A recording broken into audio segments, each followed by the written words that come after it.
On Africa 24 English, the African Union Journal is presented to you by Afreximbank.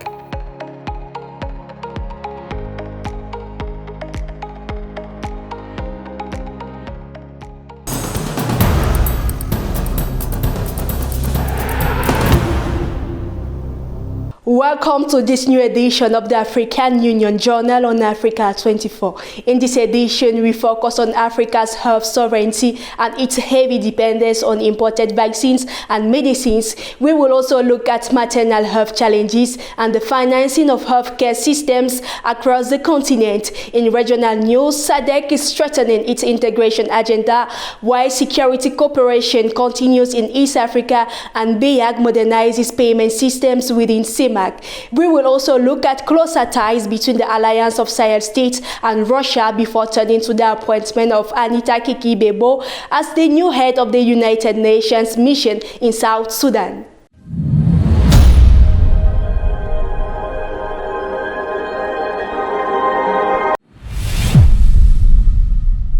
Africa imports 95% of its vaccines and 70% of its medicines. To strengthen health sovereignty, the African Union and Africa CDC aim to achieve 60% local vaccine production by 2040. This will require investment, research, and sustainable financing mechanism. Christian Belobo reports.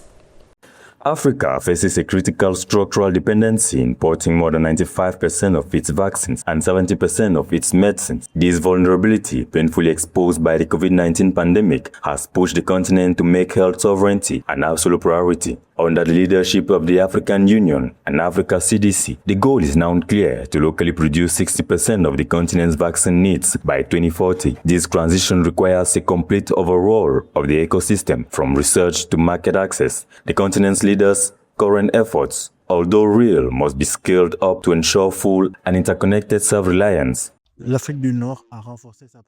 North Africa has strengthened its vaccine production, but this remains insufficient.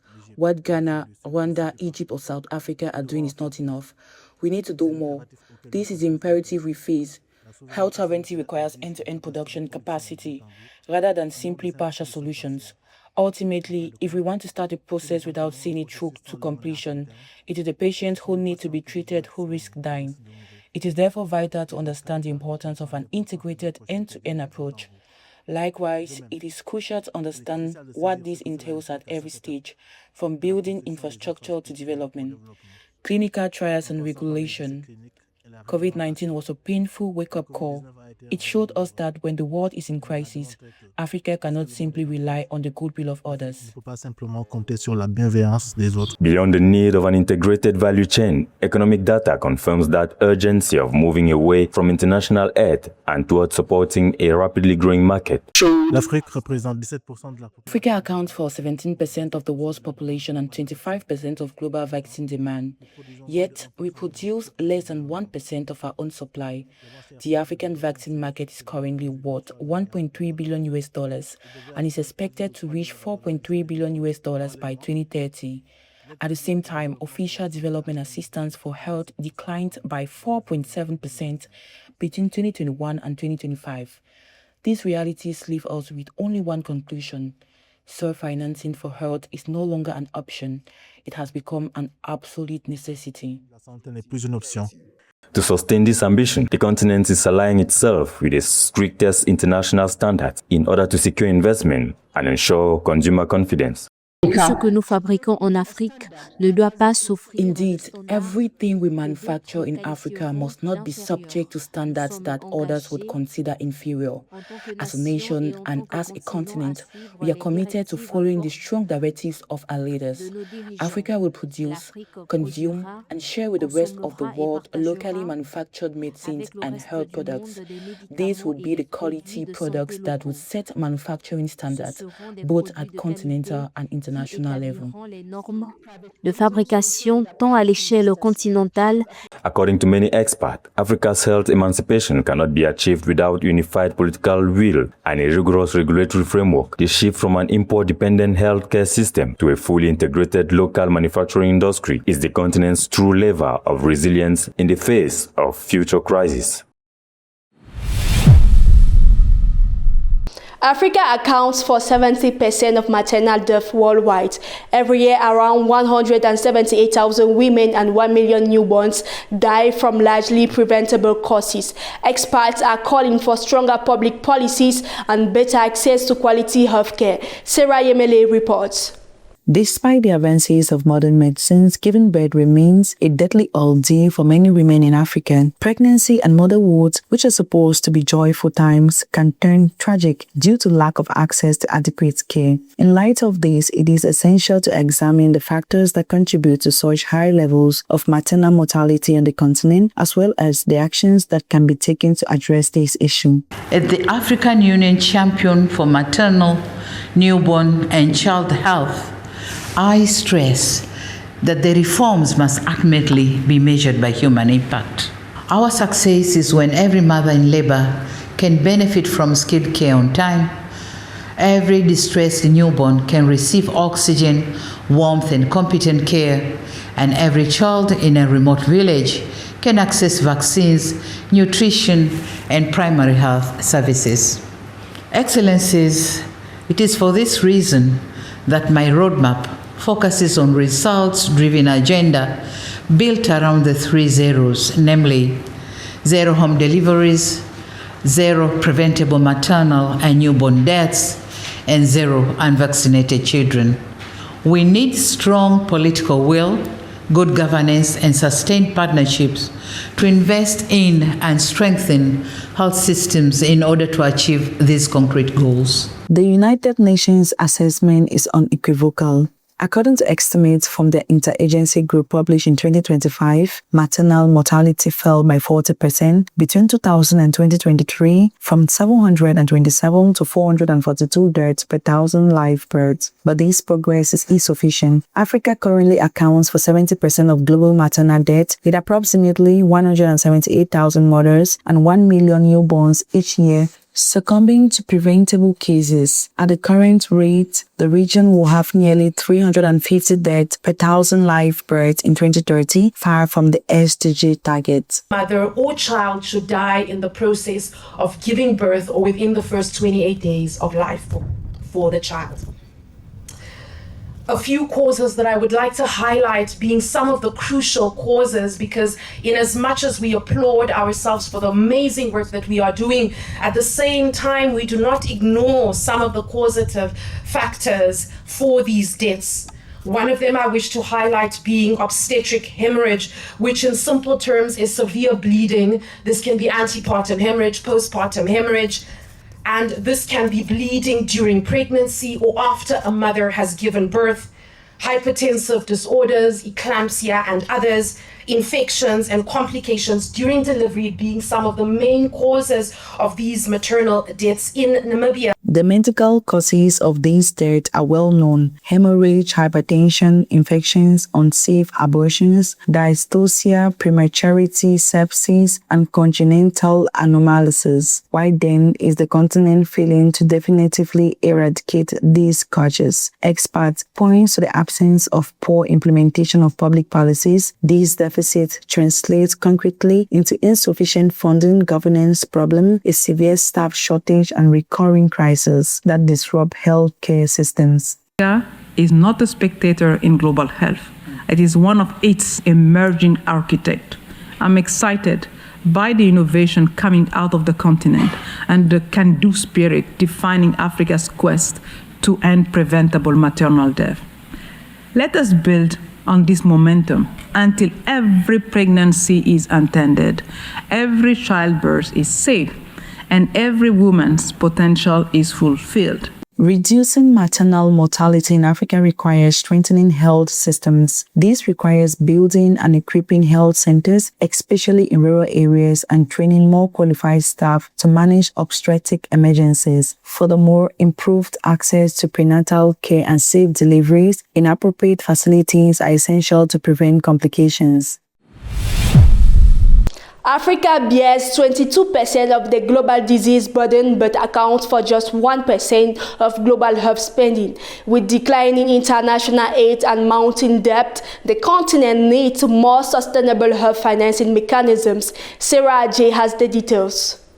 Health financing has become one of the major challenges to Africa's development. Epidemics, debt, and declining international aid have worsened the situation. Africa accounts for 22% of the global disease burden, but only 1% of global health spending. Health spending amounts to around $85 per capita, while fewer than 40% of countries meet the $68 threshold recommended by the WHO. Sustainable health financing is an economic priority. Africa must invest in its health. Viewing health as an expense is no longer sustainable. The issue of health financing on the continent also concerns the stability and distribution of resources. In 2023, out-of-pocket payments accounted for an average of 35% of current health expenditure in the WHO African region. This situation places households under strain. In 2022, nearly 385 million people were pushed into poverty or deeper poverty because of these expenses. We have made a clear decision to place human capital at the heart of the model and to make health a cornerstone of the ambition of the Kingdom of Morocco.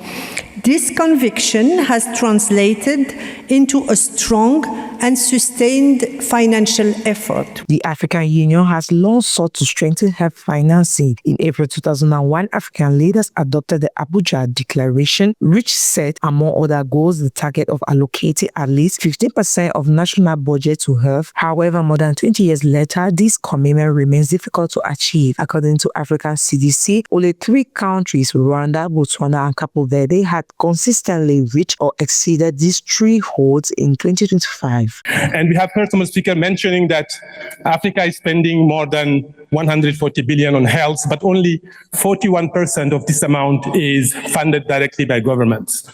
So how can we help governments to address this issue? Because the 60% that are not funded by the government are funded by households or international partners. In this regard, African CDC launched a new strategy in April 2005 aimed at improving health financing across the continent. Covering the 2026 to 2030 period, it aims for 20 countries to cover at least 50% of their health expenditures through sustainable domestic resources, with a dashboard to track progress and strengthen transparency. In regional news, SADC reaffirms its commitment to regional integration. The EAC strengthens border security in Burundi, and BEAC launches SISTAC 2 to modernize payments within CEMAC. Christian Belobo reports. SADC leaders reaffirmed on Monday, August 17, 2026 in Durban their commitment to strengthening regional integration and cooperation in the face of security, health, economic, and climate challenges. Meeting for their 46th summit, they notably called for accelerated industrialization, infrastructure development, and stronger trade. On security, SADC reaffirmed its support for DRC and encouraged dialogue in Mozambique and Madagascar. The leaders also called for stronger health operation in response to epidemics. The objective is to build a more autonomous, integrated, and resilient region capable of responding more effectively to crises collectively. The East African Community, EAC, handed over 2 border patrol vehicles to Burundi to strengthen security and surveillance along regional borders. The ceremony took place in Bujumbura as part of the organization's effort to improve security cooperation among its member states. The vehicles are expected to enable Burundian forces to step up patrols, combat cross-border illicit activities, and strengthen coordination with neighboring countries. The initiative is part of the EAC's strategy to consolidate peace, security, and coordinated border management across the region. BEAC brought SISTAC 2, its new regional retail payment clearing platform, into operation on August 3, 2026 in the CEMAC region. The system is designed to modernize, automate, and secure transactions between financial institutions across the sub-region. SISTAC 2 replaces the system launched in 2007 and strengthens interoperability between banks, payment institutions, and electronic money operators. It will operate alongside SIGMA, the regional real-time gross settlement system. The reform also provides for the gradual adoption of the international ISO 222 standard with the aim of improving the efficiency, resilience, and cybersecurity of CEMAC's payment systems. Cooperation between the Alliance of Sahel States and Russia is gaining momentum. Meeting in Niamey, foreign ministers placed security, economy and investment at the heart of their cooperation, a partnership that could further reshape the geopolitical balance in the Sahel. Christian Belobo has the details. In Niamey, Niger, Russia, and the three countries of the Alliance of Sahel States have taken a further step in their cooperation. Meeting on July 8, 2026, the foreign ministers of Burkina Faso, Mali, and Niger adopted a consultation framework for 2026 to 2027. Cooperation now goes beyond the military sphere to encompass diplomacy, the economy, and investment. Cette rencontre de haute portée politique.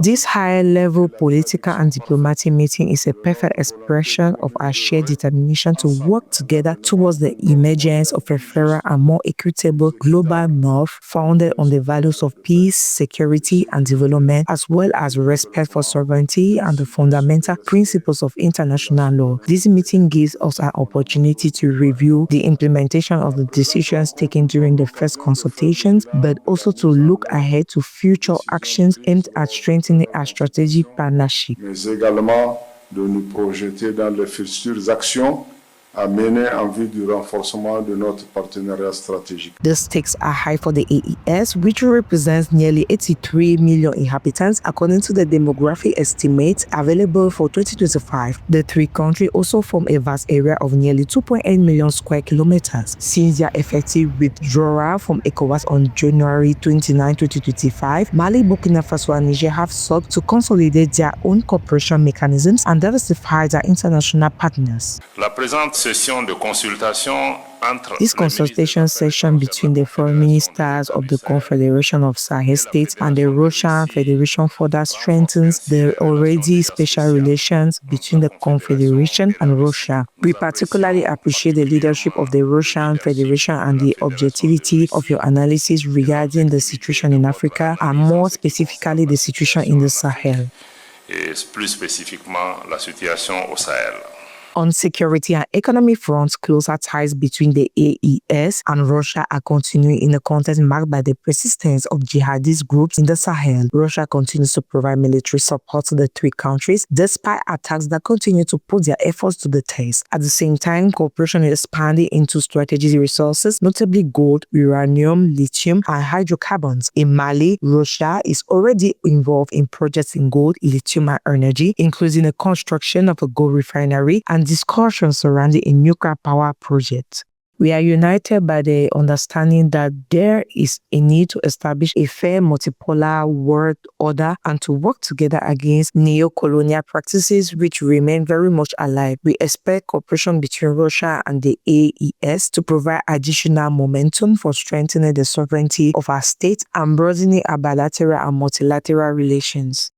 The closer Russia-AES ties therefore represents a major strategic realignment in the Sahel. For the three countries, the challenge will be to turn promises of sovereignty and diversification into tangible results, security, infrastructure, investment, and jobs. For Russia, the objective is also to consolidate lasting influence in the strategic region. The next test would be economic, particularly at the Russia-Africa Summit scheduled for October 2026.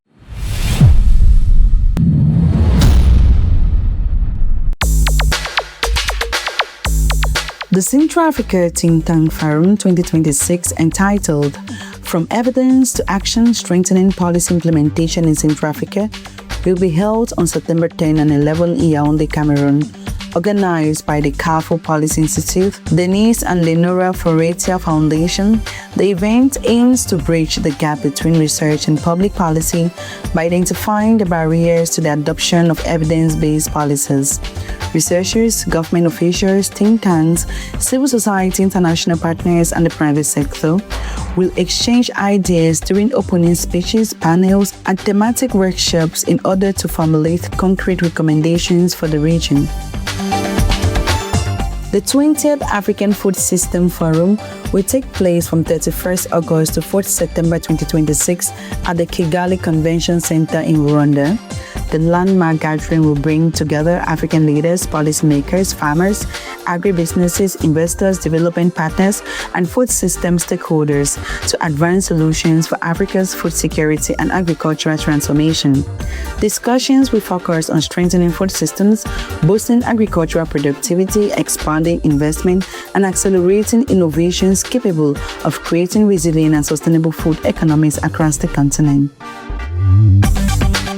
The Africa Financial Summit 2026 is scheduled for 3rd to 4th November in Luanda, Angola, bringing together leading figures from Africa's financial sector, including bankers, investors, regulators, policymakers, and technology innovators.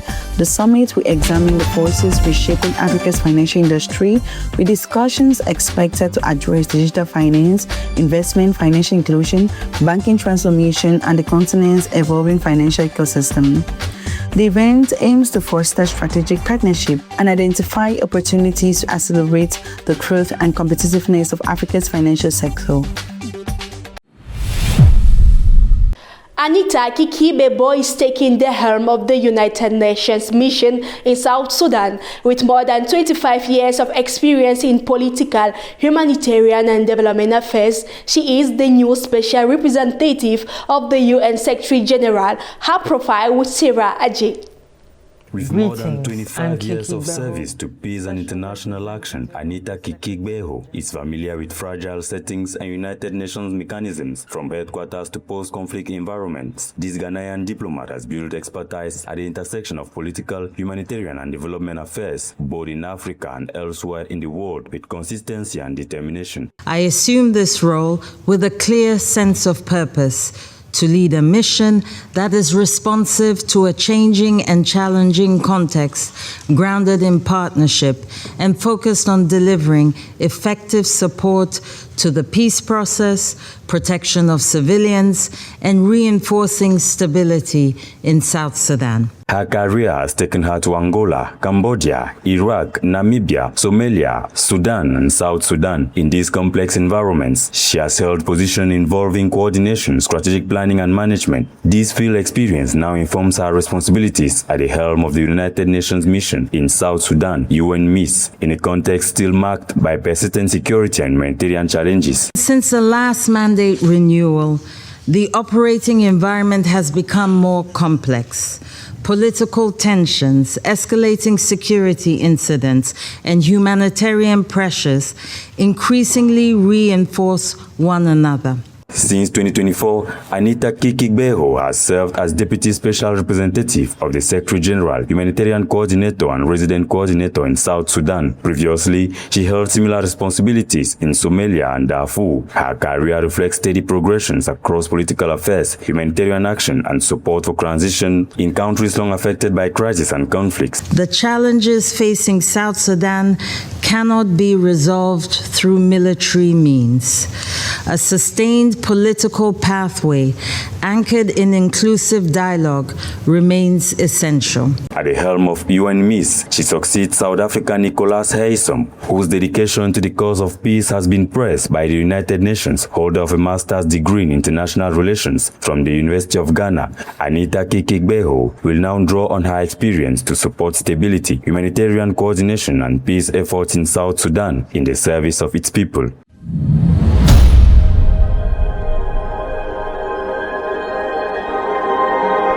Ladies and gentlemen, thank you for watching this edition of the African Union Journal. Coming up shortly, a new edition of Africa News on Africa 24, the world's leading news channel for Africa.